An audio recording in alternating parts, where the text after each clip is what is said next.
All right, hello everyone. I am excited to be talking to you today about how to talk to your doctor about adrenal fatigue. And we're going to be talking about 4 critical areas that you must know in order for you to have an intelligent, honest conversation with your provider. So I had someone in the Facebook group ask, how do I talk to my doctor about this illness, meaning adrenal fatigue, in a way that will help me to get help from them instead of just being dismissed? And I think that's an awesome question. My name is Dr. Joel Rosen. I am the Adrenal Fatigue Recovery Ninja. And today I want to give you 4 critical areas that you must bring up and understand before talking to your doctor in order to get help with this terrible, debilitating illness. And the first one I would say is know the facts about adrenal fatigue. That's number one. So number one, know that it isn't accepted by the traditional approach or the traditional allopathic medical model as a legitimate diagnosis. So if you understand that, you're not going to lead with, hey, what do you feel about adrenal fatigue? Because we already know that it's not accepted, number one. Number two, in terms of knowing your facts about adrenal fatigue, so this is still under the category of number one, know your facts. Know the facts of number one, adrenal fatigue isn't accepted, so don't lead with it. Number two, in knowing your facts about adrenal fatigue, still part of number one, is understand what the adrenals do. They are responsible for settling down inflammation, number one. They're responsible for energy production, number two. And they're responsible for electrolyte and mineral balance, number three. So understand when you go in there, make sure you've done your homework and understanding you have problems in those 3 areas. Why do you think you have an adrenal fatigue problem personally? Is it because you feel inflamed? Does it feel like you're always swollen? You have a lot of low-grade inflammation that's not being taken care of. You're very low on energy. You're not handling your stressors very well. You're not balancing your electrolytes and your minerals. Understand all those things to know what the adrenals do. So the way that can show up is you don't handle stress the same way. Because the adrenals are responsible for or work on a circadian rhythm, your circadian rhythm is not working the same way. You crash in the middle of the day, you have more energy at night. So understand those components. Also understand about energy, where adrenals are responsible for balancing your glucose levels and being able to put in energy into the cells. And if you're having problems with hypoglycemic tendencies, or you feel like you have some insulin resistance where you crash after a meal and you know you have energy issues, then chances are there's an adrenal problem. And then also know about fluid balance. If you feel like your electrolytes are always off, you feel low energy, you feel you're depleted, you're constantly going to the bathroom, stuff like that. So know the category number one is to have this honest discussion with your doctor is know your facts about the adrenals. It's not accepted by the traditional medical model. We can do a whole other Facebook Live on why that is. But going in there, understanding that it's not accepted and understanding what the adrenals do and settle down inflammation, give yourself energy, and be responsible for your mineral balance. If you have those chief complaints, you should bring that up. So, hey, doc, like, I feel like I'm not able to handle stress very well. I feel like I crash in the middle of the day. My circadian rhythm is off. I feel like my electrolytes are off. I'm peeing all the time. I'm inflamed. I have brain fog. I'm anxious. I wake up in the middle of the night. And I know that basically I think that my stress response system is broken and potentially the adrenals can be involved. I don't know if I have insufficiency where I'm not pumping out enough cortisol at all, but I feel like that may be a problem. So I think that's a really good way to approach it. The second thing I would say in terms of how do you have a dialogue with your doctor so that you open the lines of communications is number two, is what are your expectations? And I know that seems rather straightforward, but expectations can be different for a lot of people. Like your expectations could be, I want to be supported and I want to be validated and I want to be ruled out of any major illnesses that could be responsible for my chief complaints. Then you don't need to lead with adrenal fatigue. You need to say, hey, I really haven't had a good checkup in a long time, and I want to rule out any red flags that could be impacting my health. What do we do from here? But know your expectations. Maybe you obviously just want to get better, and at the end of the day, it doesn't matter what the diagnosis is. It just matters what the game plan is.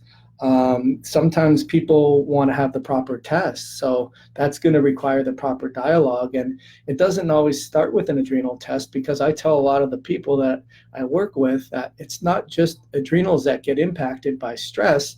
It's at the cellular level, your ability to make energy gets impacted by stress. So potentially you're not able to absorb your nutrients. You have micronutrient deficiencies. Your electrolytes are off. You have a lot of inflammatory markers on your blood work.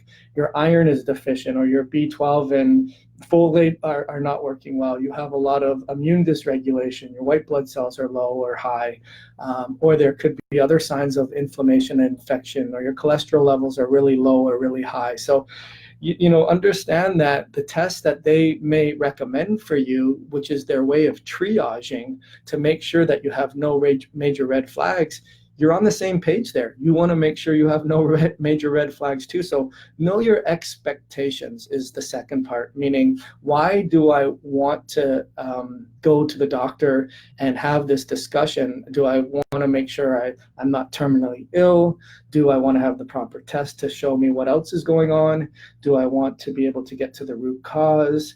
Do I really want to find out what the best medication is or the best supplements are? So knowing your expectations are going to be really, really helpful. The third thing that I would say is that be open to the doctor's feedback, really and truly.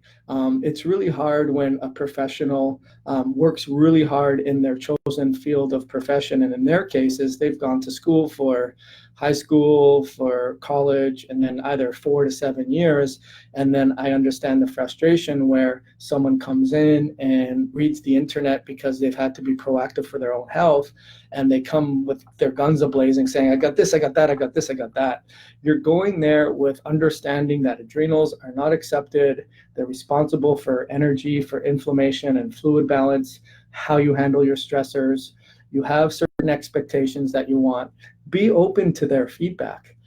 Be open to what their game plan is, what they feel that the differential diagnoses are, what they feel would be the best and proper test to go forward. Because ultimately, I can tell you true, from firsthand experience, in today's day and age, you don't go through that much schooling and get slashed with insurance bills and limitations and all of the things, the red tape that you have to go through if you don't want to help someone. And I think you need to understand that doctors want to help you, but they also want to be able to give you their opinion and what their differential diagnosis is and their professional assessment and their game plan. So I think that's the third thing. And then the last thing is, I would say, is have an agreeable game plan. So what that means is come up with a way to quantify what you're starting with. So even if you don't do an adrenal test, or even if you never mention adrenals, or even if they don't recognize it as a legitimate diagnosis, have basic markers that you're going to quantify. So if your red blood cells are low or if they're high, if your white blood cells are low or high, if your platelets or your immune system, some markers are low or high, if your thyroid is low or high, if your cholesterol or your blood sugar or your insulin or your nutrients, your metabolic panel, your kidney, your liver, if they're low or high, have a game plan of, okay, we're going to implement something and then we're going to test it. And if those markers improve, did my overall symptoms of what I thought was my adrenal problem, did that improve? And that's the way you got to look at it. And so to summarize, in order to have your doctor to be able to help you specifically with an adrenal fatigue problem and not just dismiss you is, number one, realize what the adrenals do and how it's accepted in the medical model. Number two, make sure that you have reasonable expectation as what you want to accomplish in going to the doctor. Number three, make sure that you're open to their feedback and their game plan. And number four, have an agreeable game plan with a before and after. That's my politically correct answer. But my actual, what would the ninja do? The ninja would do a nutrigenomic test. No doctor is going to do that for you because they don't know how to interpret the nutrigenomic testing. They don't know how to look at how over 250 cellular activities in the body are responsible for detoxing, dealing with stress, making your neurotransmitters, getting rid of pathogens, being able to repair your DNA, your skin, your hair, your teeth, your nail, your bones, being able to make energy through protein, carbs, and fats. There's a lot of things that you need to look at. How are you clearing out histamine? What foods could you really be reactive to? Because I know if you have a lot of those susceptibilities, they are going to lead the way for you not to handle stress very well and have an adrenal problem. The other thing that we'd want to do is we'd want to look at your blood work from a functional range, because a lot of the times when you look at it from the traditional approach, you're not going to fall outside of the unhealthy ranges. You're not going to be sicker than that average sick person, and you're going to be dismissed with nothing is wrong with you. Number three, based on the genetic testing and your history and what's not working and any other testing that we can put into the mix, we'll come up with a whole wide range of baselines that we can check before and after. We're going to look at how your glucose is stable throughout the day and taking your glucose and ketone levels. We could potentially look at a Dutch test to be able to make sure you are responding to the protocol, or you have a good ability to produce cortisol or break it down. Your sex hormones are working properly. We want to take into consideration other things like what's going on with your immune system, what's going on with pathogens, what's going on with your microbiome. You need to do all of those things. So I guess there's two answers to how to have that discussion with your doctor. Number one, the traditional approach where you need to speak their language, and number two, the functional approach where they're going to explain to you how your genetics and your environmental triggers create that perfect storm and don't allow you to handle the stressors the way that you should. So hopefully that made a lot of sense to you guys. I do 45-minute no charge consultations to get clear on, hey, where are you right now with your health? What's working, what's not working? Number two, where do you want to be with your health? What would that look like? What would be different? What would you be doing if you didn't have these things? And then number three, how can we get you from point A to point B? What have you tried? What are you doing? What's not working? What is working? And if I think that I can tell you everything that you need to do, then I'll tell you that and how that would work and what it would look like. If that sounds like something you're interested in, make sure you go ahead and sign up for the link that I'll put under this feed. But I also say that you have to have these three things. You have to be decisive to know that my life is on hold. And I know that there's a program out there that can work because I've seen other people get better and I'm not getting better. And every day that I'm not doing well is another day wasted, and I don't have any other days to waste. I'm ready to do something about it now. Number two, you have to be coachable. You have to realize that what you've been doing up until now hasn't worked. And but you also have to be at the front of the line looking just as in depth as I am to be able to give each other feedback in a coach sort of relationship where you're giving feedback. So you have to be open for that coaching. And number three, you have to be resourceful. I don't live in your town. Insurance doesn't cover what I do. But you have to be willing to invest in your health because you know ultimately the money you've spent already and the life that you're not living at this point, there's no value can be placed on that. So anyways, I hope you got a lot out of this this quick little, the 4 critical areas that you must understand on how to talk to your doctor about your adrenal fatigue. My name is Dr. Joel Rosen, and I look forward to ending your adrenal fatigue nightmare. Take care.